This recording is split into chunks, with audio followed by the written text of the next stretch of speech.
Bismillahirrahmanirrahim. Assalamualaikum warahmatullahi wabarakatuh. Perkenalkan, nama saya Miftah Firdaus dengan nomor NPM 2110100130, kelas 3A reguler PG Banjarmasin dari Universitas Islam Kalimantan Muhammad Arsyad Banjar. Jadi di sini saya akan sedikit menjelaskan sintak-sintak pada aplikasi C++. Yaitu di sini langsung saja. Di sini saya menggunakan program yang berjudul pemesanan menu KFC. Nah, jadi dari baris 1 sampai 7 ini merupakan komentar. Komentar ini merupakan nilai yang tidak dapat dibaca oleh aplikasi C++ ini. Pada baris ke-9 yaitu hashtag include iString ini merupakan fungsi utama pada aplikasi C++ ini. Jika tidak ada menggunakan hashtag include iString ini, maka program kita akan error. Pada baris ke-10 hashtag include string.h ini berfungsi untuk melakukan manipulasi string seperti strcpy. Nah, seperti ini.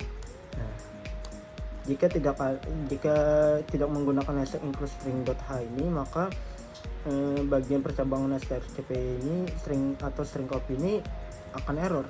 Nah, maka dari itu kita harus menggunakan hashtag include string.h ini. Hashtag include conio.h itu berfungsi untuk menampilkan hasil antarmuka kepada pengguna. Nah, seperti diskon ini. Nah, di define hashtag define diskon, dimana kita menggunakan hashtag include conio.h ini. Baris 12 yaitu hashtag include stddelete.h ini berfungsi untuk operasi pembanding dan operasi konversi. Nah, seperti ini, perbanding harga-harga dari menu-menu yang kita buat. Maka dari itu kita menggunakan hashtag include stddelete.h. Lanjut ke baris 14 yaitu using namespace std titik koma. Nah, using namespace std ini memudahkan kita untuk membuat program, karena semua fitur-fitur yang ada di dalam using namespace std ini sangat berfungsi di dalam aplikasi C++ ini, seperti fitur-fitur chart, inline, dan chain. Nah, ini merupakan fitur-fitur dari using namespace std ini. Nah, jika tidak menggunakan using namespace std ini, maka program yang kita buat akan error. Nah, jangan lupa diakhiri dengan tanda titik koma. Nah, titik koma. Jika tidak ada titik koma ini, program kita akan error juga. Lanjut ke bagian baris 16 dan 17. Stack define ppn 0,10 ini di sini merupakan konstanta. Nah, konstanta ini merupakan nilai yang tidak dapat berubah. Nah, maka dari itu di konstanta yang ini saya membuat variabel yaitu diskon dengan harga 25.000. Maka dengan diskon ini nilai ini tidak akan dapat berubah.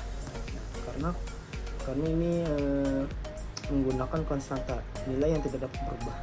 Lanjut ke bagian baris 19 int main. Int main ini merupakan dimana kita dapat memulai program menggunakan int main ini yang menggunakan tutup kurung dan buka kurung perawal. Nah, itu ini. Nah, jika tidak ada int mainnya atau integer main ini, mungkin kita tidak dapat menjalankan program ini. Nah, lalu isi-isinya yaitu seperti char. Char ini merupakan tipe data yang membuat karakter. Nah, char ini singkatan dari karakter gitu. Jadi sebuah karakter yang dapat menjadi satu seperti huruf, angka, simbol, atau spasi, yaitu menggunakan char. Nah, di sini saya menggunakan menggunakan huruf yaitu nama, menu. Nah, di sini juga saya menggunakan array dengan isi 50. 50 itu apa maksudnya? Itu 50 itu jumlah batas nama, jumlah batas karakter yang kita buat itu. Nah, di sini kan nama. Jadi nama orang tuh yang kita masukkan apabila lebih dari 50, maka batasnya ya tetap 50 karena yang kita masukkan hanya 50. Nah, di sini menu. Nah, begitu pun sebaliknya di menu ini. Nah,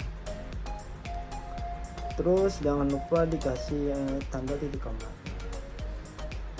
Terus pada bagian halaman nomor 21 INT ini merupakan singkatan dari integer, yaitu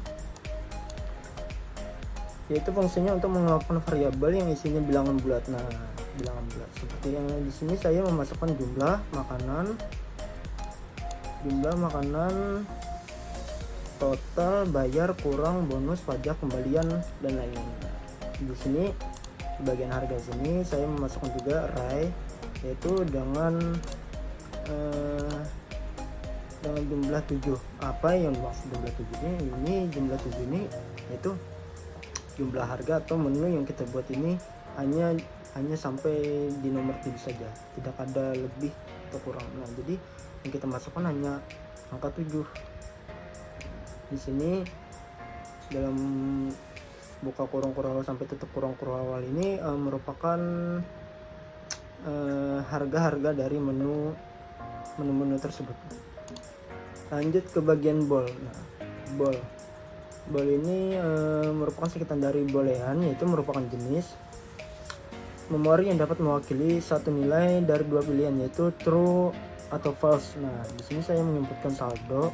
Nah, dan diakhiri dengan titik koma.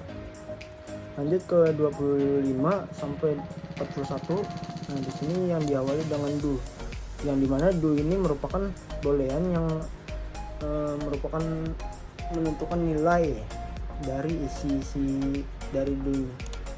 Nah, sistem CLS ini pada baris 26 ini sistem CLS berfungsi untuk membersihkan layar pada saat kita menjalankan program tersebut. Nah, ini fungsinya untuk membersihkan layar seperti menghilangkan cot-cot atau endline dan cin ketika kita merun atau menjalankan program ini. Maka ini akan menjadi bersih ketika kita jalankan. Lanjut pada bagian 27 sampai 41 ini merupakan apa yang nantinya kita tampilkan, yaitu cot, menggunakan cot. Endline ini merupakan suatu penghalatan atau pindah baris. Nah, maka dari itu tidak dapat mengganggu baris yang sebelumnya kita buat. Lanjut ke bagian percabangan. Bagian percabangan ini yaitu menggunakan switch. Nah, switch ini merupakan pengganti dari if atau else. Nah, yaitu yang di sini saya menginputkan jumlah makanan. Nah, pada case 1 ini terlihat menampilkan dengan sintak strcpy, yaitu dengan menampilkan menu yang kita buat dari di atas ini. Nah, yang pertama menu 1 pieces chicken, yang diakhiri dengan break dan titik koma. Nah, apa yang dimaksud dengan break? Kenapa harus ada break gitu? Break ini merupakan pemberhentian suatu kondisi atau apa yang kita masukkan ke dalam case tersebut. Jadi tidak dapat mengganggu. Misal nantinya kita pilih menunya nomor 1, maka yang tertampil hanya nomor 1. Jadi yang case 2 sampai selanjutnya tidak akan ditampilkan di layar karena kita menggunakan break ini. Lanjut di bagian baris 75 ini yaitu default. Nah, yaitu default ini berfungsi untuk menampilkan yang tidak ada nilai ke dalam menu tersebut. Contohnya di sini saya memasukkan menu hanya sampai nomor 7 saja. Nah, maka jika kita memasukkan nomor 8, maka di default ini akan menampilkan tulisan pilihan menu yang Anda pilih tidak tersedia. Nah, jadi itulah fungsi default. Dan jika pilihan menu yang kita pilih tidak tersedia, maka goto ini berfungsi untuk mengulang kembali program, yaitu mengulang dari mana kita memasukkan menu-menu kita. Inilah fungsi goto juga. Pada bagian 80, nah ini sudah saya jelaskan tadi. Cot merupakan hasil tampilan yang akan ditampilkan di layar nanti, yaitu yang dimana di dalam cot ini itu Anda memilih, maka yang ditampilkan adalah Anda memilih. jangan diakhiri dengan NL, itu menghalalkan untuk pindah baris. Dan di sini chord n line ini untuk memberi halat pada baris berikutnya di sini. Nah, selanjutnya pada baris 84 sampai 86 ini merupakan sistem perhitungan dari menu pembayaran yang kita pilih. Nah, jadi dari makannya itu jumlah dikali harga dengan array i. Nah, ini merupakan case yang kita pilih tadi nih. Nah, misalkan kita milih case 6, maka ditampilkan dengan jumlah harga dari case 6 tersebut. Terus pajak yaitu makan dikali PPN, totalnya itu pajak ditambah makan. Nah, terus .nl nline. Nah, di sini jika semua semua menu yang kita pilih tadi sudah kita pilih, nah, maka di sini akan menampilkan hasil dari pemesanan kita. Nah, menu pemesanan kita siapa, menu makanan yang kita pilih apa, jumlah makanannya apa, harga makanannya apa, pajaknya berapa, total pembayarannya berapa.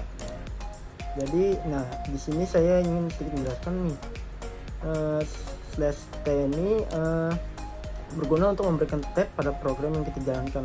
Nah, inilah fungsi dari /t. Lanjut ke baris 98, ini if ini merupakan juga percabangan, yaitu dengan memasukkan variabel jumlah. Jika jumlah lebih dari 4, maka kita akan mendapatkan bonus. Nah, di sini bonus itu yaitu total dikurang diskon, maka totalnya akan menjadi bonus. Nah, pada baris 109 sampai 108 ini yang dimana chart ini akan menampilkan hasil silakan bayar di sini. Nah, ini merupakan total pembayaran pemesanan yang kita pesan tadi. Jika kurang, maka akan terjadi perulangan, yang dimana perulangan dengan sintaks while, maka di chart ini dengan sintaks maka di sintaks ini akan menampilkan chart dengan tampilan yaitu saldo Anda kurang, silakan bayar lagi. Nah, jika saldo Anda kurang, maka akan terjadi perulangan seperti ini, perulangan yaitu dengan sintaks while. Jika sudah mencukupi pembayaran, maka kita akan ditampilkan program seperti ini. Uang yang Anda bayar sekian, uang kembalian sekian. Nah, pada baris 122 sampai 123 ini merupakan nantinya ketika kita sudah menyelesaikan semua pemesanan kita, maka kita akan diminta seperti ini. Apakah Anda ingin memesan lagi? Jika kita ketik Y, maka ya. Jika kita ketik T, artinya tidak. Nah, makanya beginilah yang nantinya akan ditampilkan di layar oleh Chot dan Chin. Di sini while-nya yaitu jika ya boleh huruf besar Y, boleh huruf kecil Y. Nah, jadi kita boleh menggunakan huruf besar atau kecil jika ingin kembali, jika ingin memesan lagi gitu. Yang terakhir, jika tadi kita tidak memesan lagi, maka chart ini akan menampilkan hasil akhirnya, yaitu terima kasih telah memesan makanan di KFC, selamat menikmati. Nah, maka akan muncullah hasil ini di layar nanti. Yang terakhir, menggunakan return. Nah, return ini merupakan hasil akhir untuk mengakhiri program yang kita buat ini. Nah, selanjutnya kita jalankan program ini. Kita run. Nah, di sini saya masukkan nama saya Daus. Nah, semisal di sini kita memilih nomor 1. Nah, maka di sini akan tampilkan silakan pilih makanan Anda dengan nomor 1 kan. Nah, terus di sini akan ditampilkan Anda memilih 1 pieces chicken atau ayam.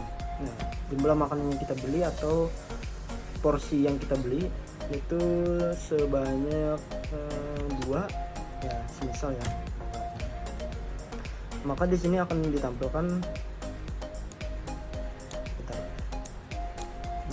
maka di sini akan ditampilkan yang seperti ini pada bagian baris ke 88 sampai 96. Nah, inilah fungsi dari slash T. Nah, yang dimana di sini ditampilkannya nama pemesan, yaitu atas nama saya, menu makanannya 1 pieces chicken dengan jumlah makanan 2 porsi. Harga makanannya yaitu satu makanannya berharga 22.500 dikalikan 2. Nah, maka dengan pajak restorannya akan ditampilkan di sini 4.500. Dengan total pembayaran semua plus pajak tadi, maka dengan total 49.500. Nah, silakan bayar di sini. Nah, lalu kita ketik semisal kita bayar 45.000.